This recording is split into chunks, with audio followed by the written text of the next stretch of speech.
Apple event season is in full swing and it's time to let loose, or at least that's what Apple's telling us. On May 7, we're expecting to find out more about new iPads and the Apple Pencil, but it's interesting timing to announce new hardware a month or so before that other big Apple event coming up, WWDC. Software updates are expected across the board for all Apple products, including those iPads, but there are also plenty of juicy rumors hinting at what's next for AirPods. This year, we could be getting 2 new regular AirPods with a new design and USB-C charging case, but I'm left wondering if there's one more big feature hiding in the AirPods.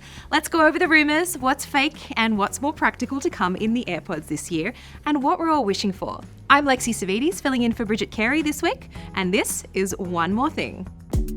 These wireless earbuds are more important to Apple than you might think. Not only do they bolster the bottom line and have helped Apple's entire wearables category outpace the iPad and Mac in sales growth, but they're also the most affordable entry point into Apple's wearable line. Bloomberg reports production of the 4th generation AirPods is kicking off in May with a record-setting run. Around 20 to 25 million units are expected to roll off the line for a launch sometime in September or October. There may be 2 versions, an entry-level and a mid-tier with a new design, both with USB-C, and the latter might also have noise cancellation and speakers in the case so you can ping them from the Find My app just like you can with the AirPods Pro 2.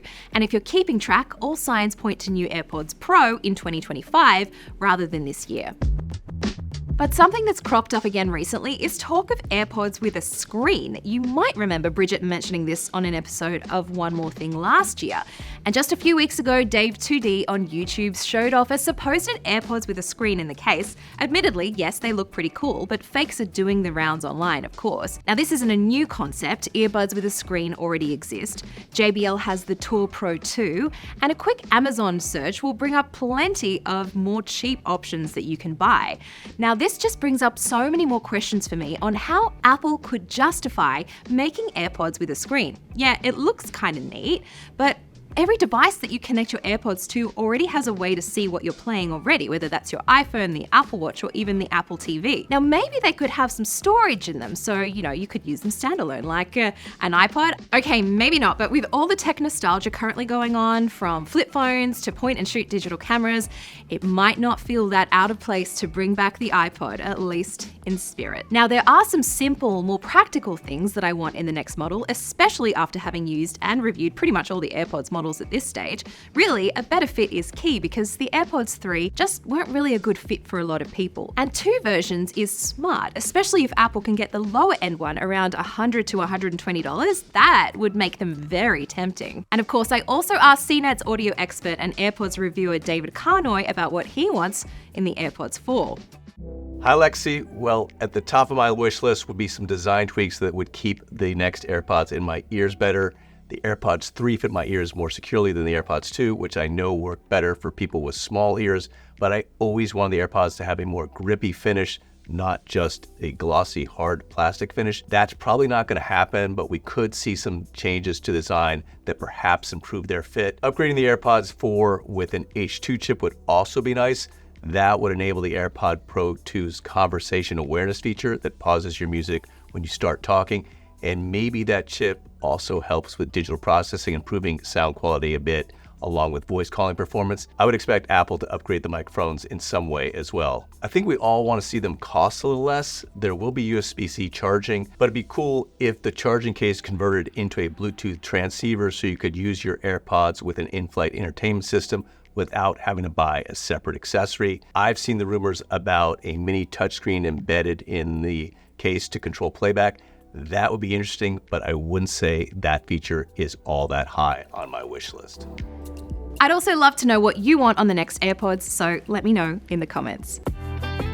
Apple has been notoriously good about bringing new stuff to the AirPods through software updates, unlocking features that we didn't even know existed until way after launch. For example, the original AirPods Pro got spatial audio with the release of iOS 14, and that's when we found out that the earbuds actually have accelerometers and gyroscopes in them for head tracking. And more recently, the AirPods Pro 2 got features like conversational awareness and personalized spatial audio when iOS 17 dropped. Now, for more hidden features in the AirPods you might not know about, you can check out my video uncovering tips and tricks right up here. More than any other Apple product I can think of, the AirPods seem to get the most exciting surprise updates through software, and with iOS 18 and WWDC coming right up, that could be something like a hearing test feature or a hearing aid mode. There's been talk of Apple looking into hearing aid functionality for a while, and the groundwork is already there. The headphone accommodations section in your AirPods settings let you customize a whole range of audio options and even upload an audiogram to boost the sound quality specifically tuned to your hearing needs. Environmental sound reduction and adaptive transparency mode also fit neatly into this hearing health bucket. Speaking of health, it's no secret that this has been a big focus area for Apple in the past 10 years. The company's been pushing into heart health with the Apple Watch, mobility with walking steadiness detection on the iPhone, hearing with the features that we just talked about, and safety with fall detection and emergency SOS, just to name a few. But I think the AirPods could be another key product that pushes Apple further into this domain. A few years ago, there were rumors of the AirPods having a heart rate and body temperature sensor. Now, that didn't happen with the AirPods Pro 2, but it is something that Apple is experimenting with, or at least so the rumors say. Instead of relying on a watch, the AirPods could take your pulse from your ear.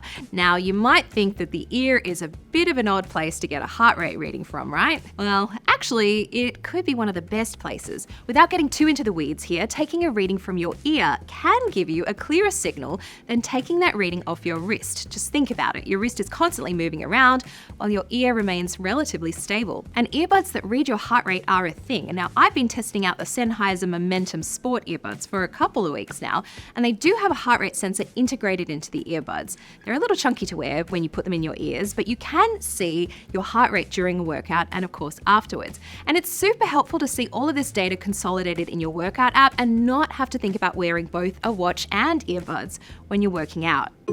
There's one more interesting patent that I want to pick your brain about. Now, it was filed in 2023, but it's recently been doing the rounds again. It shows AirPods with sensors such as an EEG, essentially able to detect brain activity. Now, the patent describes an electrode on the bottom of the stem that you can press to start an EEG session, or potentially take an ECG, just like the Apple Watch does. Now, at this stage, the patent doesn't really tell us how Apple could use all of these sensors, but other wearables that do have EEG in them do exist, like the Muse 2 headband that uses biofeedback to help promote relaxation and sleep. Also interesting in this patent is mention of galvanic skin response. Now, that is something that we've seen on other wearables like the Fitbit Sense. This sensor, known as EDA or electrodermal activity, detects minute changes in sweat on your skin, which can help determine stress levels. I reviewed the Fitbit Sense when it first came out and found that the stress detection feature was kind of more confusing than helpful. It just still seems like cool tech that's not quite ready for prime time. And even if these patents never make their way to a finished product, I do like how Apple is exploring ways to amp up its wearable range from being just entertainment and second screen devices to turning them into fully fledged health tools. Now, would you be into meditation AirPods? Bridget will be back next week for one more thing, so keep those comments coming as I know she'd love to hear what you think. Thanks for watching, and I will catch you next time.